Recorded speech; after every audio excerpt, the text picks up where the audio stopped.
Colors can evoke different emotions and feelings in people.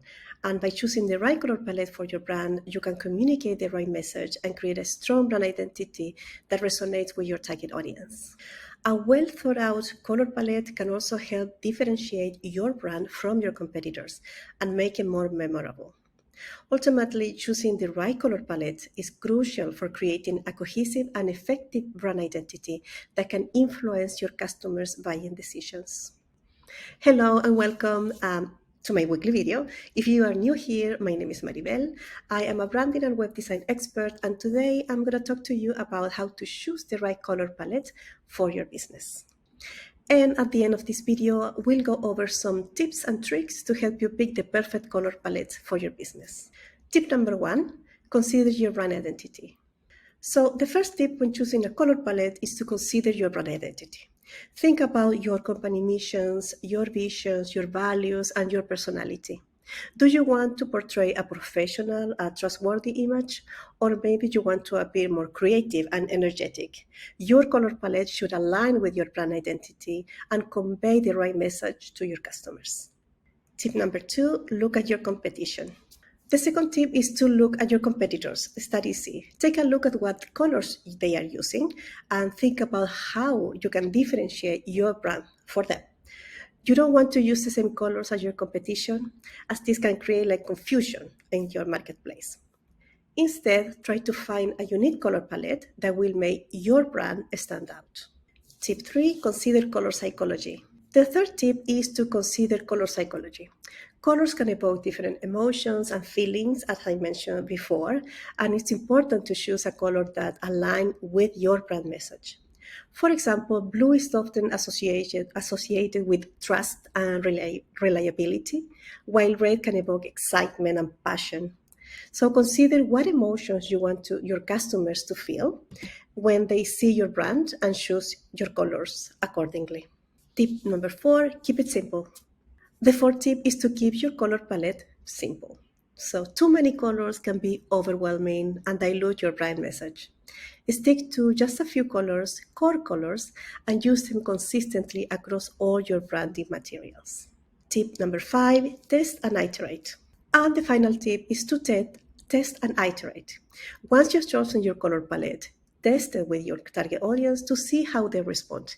If you are not getting the desired reaction, don't be afraid to make changes and try again. In business and in life, it's all about changing and evolving. So as I mentioned at the beginning of the video, I want to show you a couple of tips or things that I do in my everyday work in branding and how I choose color palettes for my clients. The process goes into it starts with a lot of questions and meetings, discovery calls, and a lot of key questions where they tell me what's the mission of the company, what's their values, what the offers are, what the target audience, etc. So we consider all this and start looking into what colors are more appropriate for the brand. For example, in this case, we use Pinterest, very nice and easy to use online tool that you can access. And we start putting together some color palettes, and we consider we do consider clients' preferences, but also we start looking at color psychology as the tip I shared before. And in this case, for example, for one of my latest clients, we wanted to find a color palette that evoked a lot of calm and trustworthiness. And as you can see, it's a lot of balance and an earthy kind of colors. Now, if we go to a next one, this is totally different. It's more bold, it's more vibrant, right?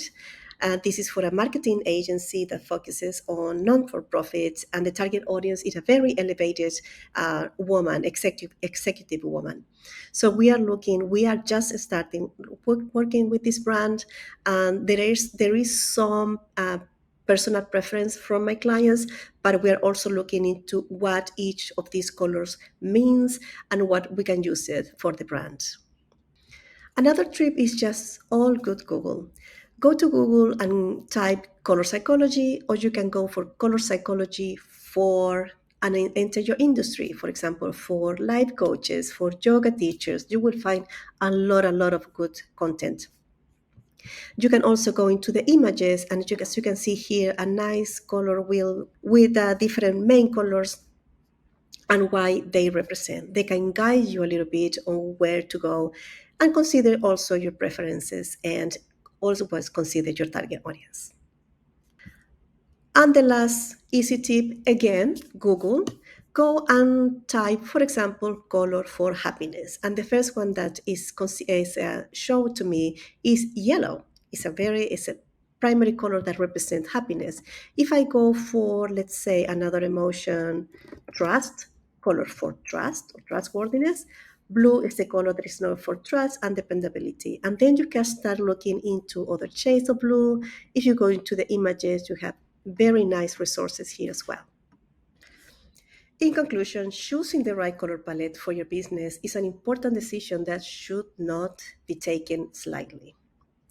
By considering your brand identity, looking at your competitions, considering your color psychology, keeping it simple, and testing and evolving, you can create a color palette that will effectively communicate your brand message and it will resonate with your clients. And that's it for this weekly video. Thank you so much for joining me today and taking the time to watch this video.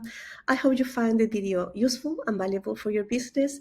And if you have any comments or questions, please feel free to leave them in the comments below or send me a message. Thank you so much for watching, and I'll see you in my next video.